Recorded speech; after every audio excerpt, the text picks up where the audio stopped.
अब राज्यसभा की बात कर लेते हैं। राज्यसभा के 12 सांसदों के निलंबन पर शीतकालीन सत्र का दूसरा दिन भी हंगामे की भेंट चढ़ गया। मॉनसून के हंगामे पर दिए गए सजा पर विपक्ष का कहना है कि बगैर शर्त निलंबन की वापसी हो, तो वहीं सरकार बिना माफी निलंबन को वापस लेने के लिए तैयार नहीं है।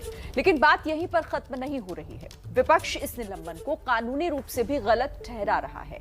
कुल जमाइए कि निलंबन अब राजनीतिक रस्साकशी के साथ कानूनी दांवपेच में भी उलझ गया है। लेकिन सवाल यह भी है कि अगर संसद के सत्रों में भी सिर्फ हंगामा ही होगा तो फिर काम कब होगा?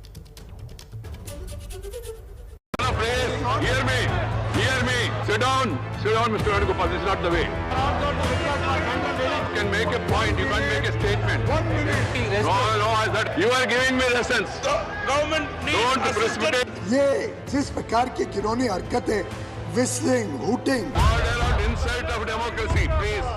राज्यसभा की कार्रवाई शुरू नहीं होती है कि हंगामे की शुरुआत हो जाती है। मानो घड़ी में समय नहीं, सियासी रणभेरी की आवाज हो।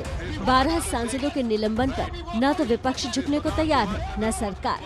Democracy, in parliamentary democracy, either you can talk out or walk out. विपक्ष ने सदन में तल्ख तेवर दिखाए तो सभापति ने सख्त रवैया अख्तियार कर लिया। बस फिर क्या था, विपक्षी सांसद सदन से वॉकआउट करने लगे तो सभापति ने एक और कड़ी नसीहत दे डाली। Democracy, in parliamentary democracy, either you can talk out or walk out. विपक्ष सांसदों के निलंबन को गलत ठहराते हुए वापस लेने की मांग पर अड़ा है, लेकिन सभापति बिना माफी विपक्ष की मांग को स्वीकार करने के लिए तैयार नहीं है। This procedure is relevant only on the date of occurrence of the alleged disregard or disorderly conduct of a member. Chairman can take action and also the House can take action. What happened yesterday is not chairman taking action. It is the House, after a resolution is moved, that has taken action. दरअसल ये 12 सांसदों का निलंबन पिछले सत्र में हुए हंगामे को लेकर हुआ है। 11 अगस्त को मॉनसून सत्र में इंश्योरेंस बिल पर चर्चा के दौरान जबरदस्त हंगामा हुआ और मामला हाथापाई तक पहुंच गया। विवाद में मार्शलों की भी एंट्री हुई थी और इसी हंगामे की वजह से मॉनसून सत्र को तय समय से 2 दिन पहले ही स्थगित कर दिया गया था। सरकार और विपक्ष के बीच आरोप प्रत्यारोपों का लंबा दौर भी चला था और विपक्ष इसी को आधार बनाकर निलंबन को कानूनी रूप से गलत बता रहा है, लेकिन सत्ता पक्ष अपनी दलील पर अड़ा हुआ है। मॉनसून सत्र जो 31 तारीख को अगस्त महीने में प्रोरोग कर दिया गया, ये नया सत्र जो शीत सत्र है, शीतकालीन जो विंटर सेशन, तो जो निलंबन का रूल है 256(1) उसको इन्वोक करना ही गलत है। हम कह रहे हैं कि नियमों में भी इसकी अनुमति नहीं है। उस दिन लास्ट डे था सेशन का, इसलिए सेशन उठ गया। तो पहली जो अवेलेबल अपॉर्चुनिटी थी, पहला दिन अगले सेशन का कल जो था, उस पे 11 तारीख की जो वारदातें थी, उन सभी वारदातों को देख के सदन के सामने मोशन प्रस्तुत हुआ। सदन ने मोशन को स्वीकार किया और मैं समझता हूँ सदन की गरिमा रखने के लिए ये आवश्यक था। ऐसे में ये जानना भी जरूरी है कि निलंबन की इस प्रक्रिया पर नियम क्या कहता है। एक सेशन में जो चीज़ें होती है और उसके लिए दूसरे सेशन में एक्शन लिया जा सकता है। जो नियमावली में ऐसा कोई नियम नहीं है जिसके अंडर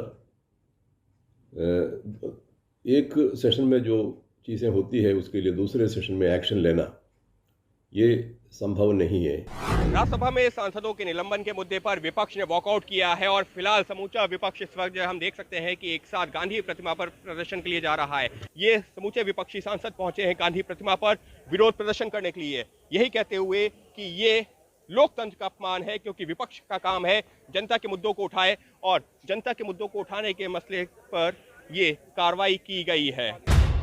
यानी जानकार भी मामले पर अपनी राय स्पष्ट नहीं कर पा रहे हैं, तो दूसरी तरफ विपक्ष की सदन के अंदर और बाहर दोनों तरफ सरकार से लड़ाई चल रही है।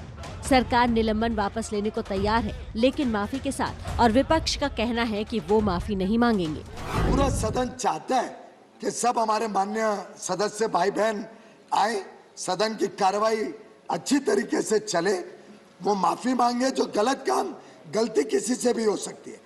जब गलती होती है तो बड़प्पन इसी में है कि आप उस गलती का एहसास करते हुए क्षमा मांग सकते हैं। किस बात की माफी मांगूं? देश की जनता की आवाज उठाती हूँ, उसके लिए माफी मांगूं? मुझे इसलिए सस्पेंड किया जा रहा है क्योंकि मैंने प्रखरता से अपनी आवाज उठाई है, तो मुझे ऐसे 100 भी पनिशमेंट कबूल। सरकार और विपक्ष की जिद की वजह से राज्यसभा पूरी तरह से ठप हो गई। इसलिए उपसभापति ने दोनों पक्षों से ये अपील भी की है कि वो इस डेडलॉक को बातचीत से खत्म करें।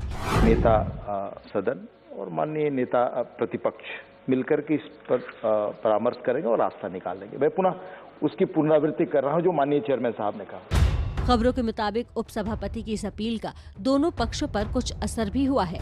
निलंबन पर दी गई इन दलीलों के मायने तो सियासी हैं, लेकिन इसकी कानूनी पेचीदगियों को लेकर भी सवाल खड़े हो रहे हैं।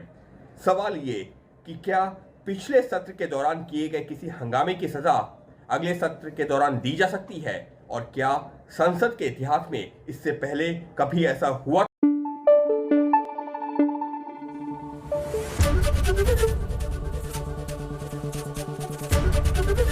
एबीपी न्यूज आपको रखे आगे।